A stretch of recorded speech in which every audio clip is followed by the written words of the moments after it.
This is for educational purposes only. Our group is allowing our instructor, Mr. Roldan Ardinas, to use this as an educational material.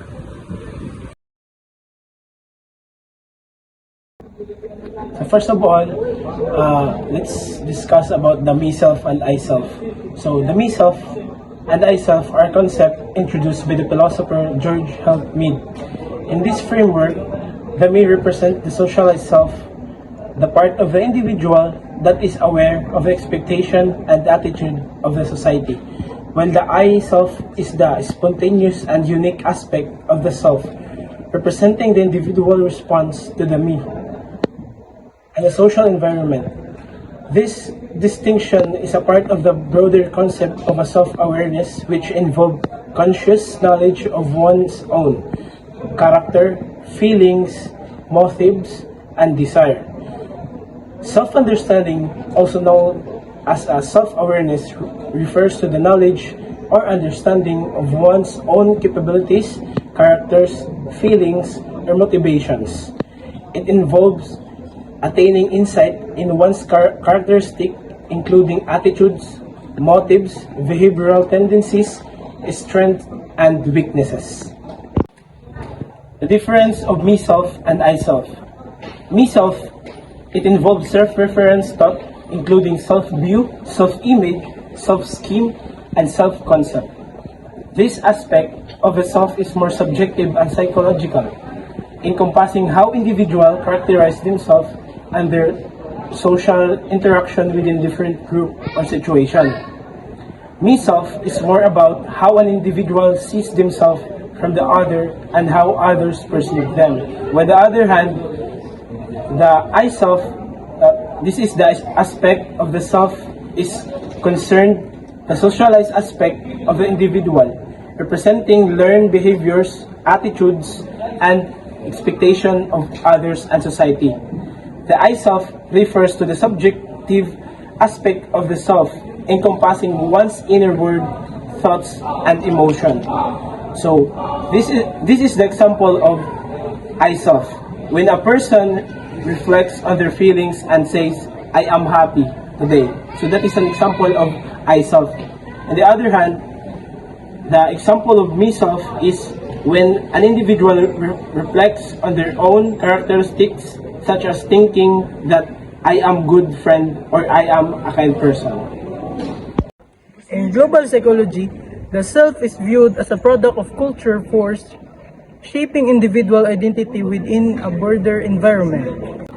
Your global self encompasses overall value you place on yourself and the self-affirming belief you hold, such as feeling worthy of love, liking yourself, or considering yourself sensible. It reflects the essence you attribute to your self-concept. Differentiated self. The differentiated self means maintaining identity amidst external pressure, empowering individuals to decide whether to conform without compromising personal goals and ideas. What is the advantage of having a differentiated self? During challenging times, a differentiated self can help manage stress by maintaining emotional stability, making rational decisions, and seeking support without losing one's identity. So the next topic is real self versus ideal self.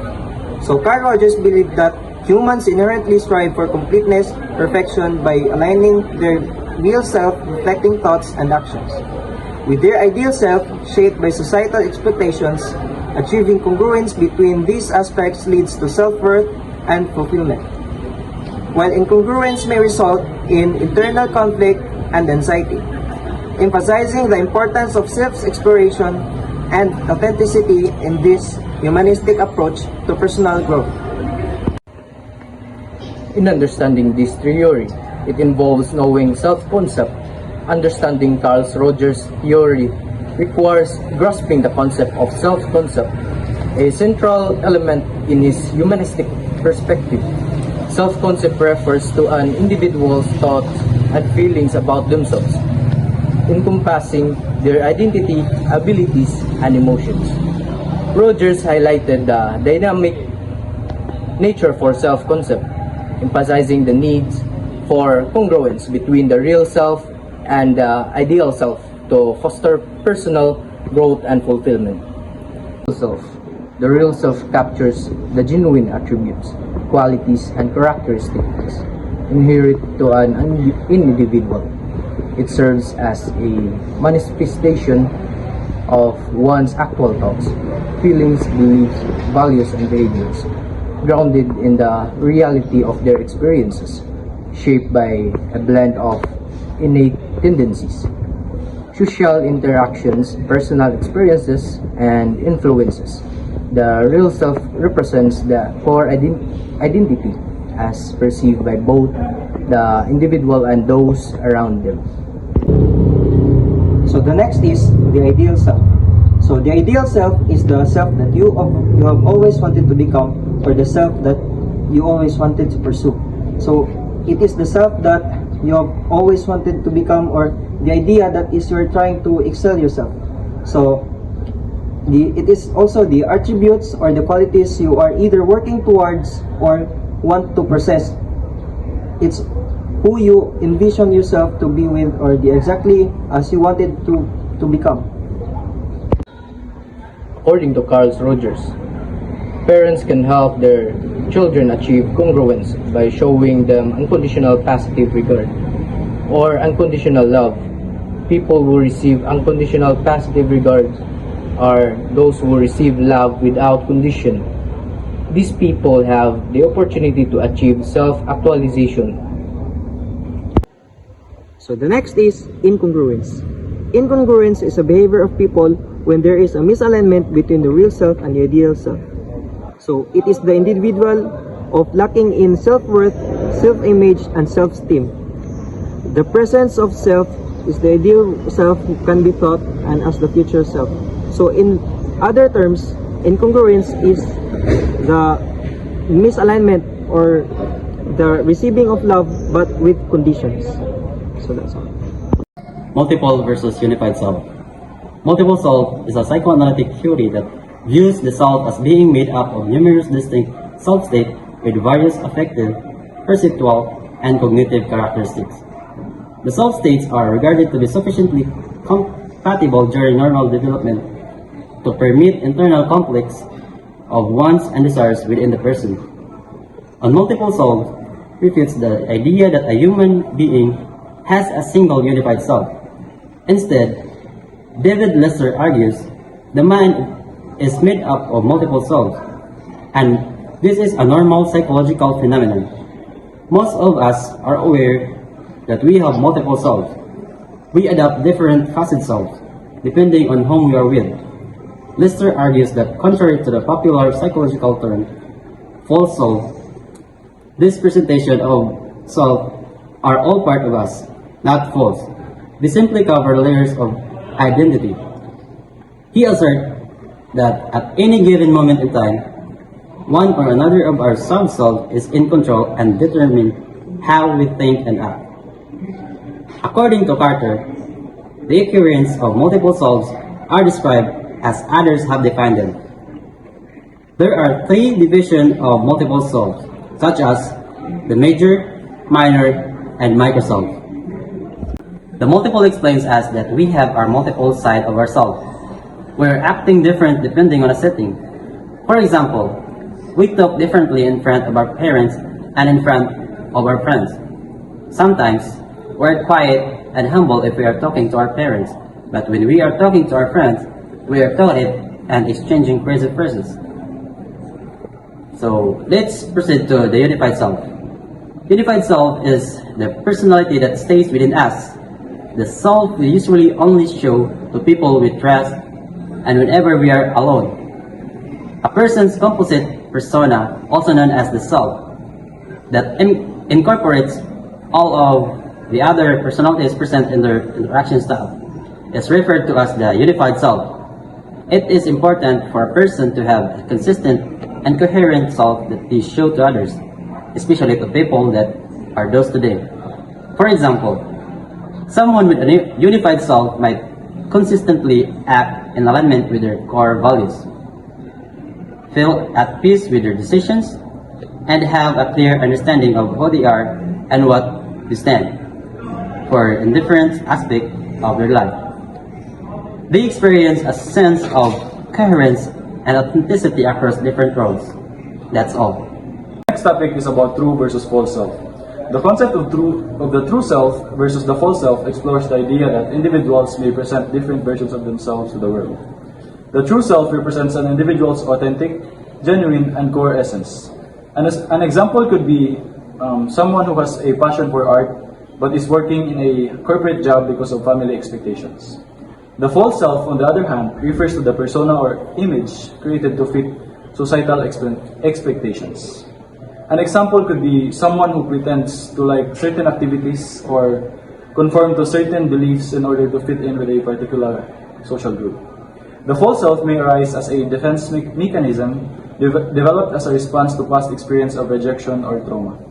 Living in alignment with the true self requires self-awareness, introspection, and the courage to embrace one's uniqueness. Discovering and reconnecting with the true self can be a transformative journey that involves questioning deeply ingrained beliefs, shedding layers of conditioning, and exploring one's passions and purpose. It is important to note that the true self is not a fixed entity and can change and grow over time. That is all. Thank you. The self as proactive and agentic. What does it mean to be a proactive? According to research on proactive behavior, being proactive involves self-initiated, future-focused, and change-oriented behaviors. While on the other hand, the agentic self is defined as the aspect of human personality that is determined by future assessments of one's goals, objectives, and actions. And according to Bandura believes that through our agency, we humans are perceived as proactive agents of experiences. Through these agents or agency, we humans play a big role in our self-development, adaptation, and self-renewal. And it is said that the human agency have 4 features. There are 4 main features, and these are intentionality, forethought, self-reactiveness, and self-reflectiveness. So, let's first focus on intentionality. Intentionality refers to act done intentionally. For example, I saw an old woman who will cross the street, but fortunately she can't walk fast. And what I did was to help her, and my only intention is to cross her safe. Now, let's proceed to forethought.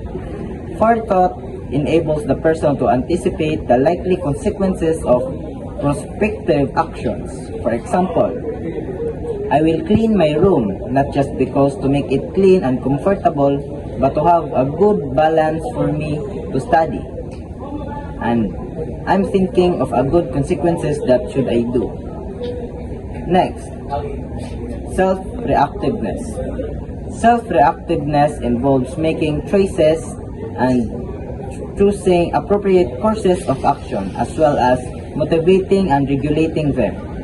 So for example, I choose this course and I must do my obligations to study, pass, and learn from my subjects.